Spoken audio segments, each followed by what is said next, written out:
So in this video, I'm going to be showing you my own personal thoughts and opinions about HLBZ, and it's 2.5% down today. We had the demand area. This was not great.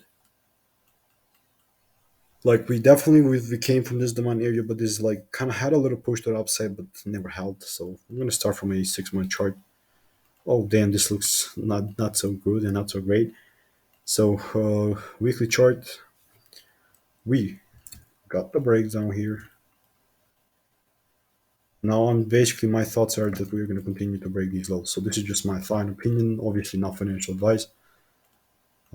Just like that, nothing on the channel constitutes professional and/or financial advice. And if you watch till the end of this one, even now, if this is not even 1 minute long, this is how fast we do these updates and stuff. You might be interested in something like this. So feel free to check it out and have a wonderful day.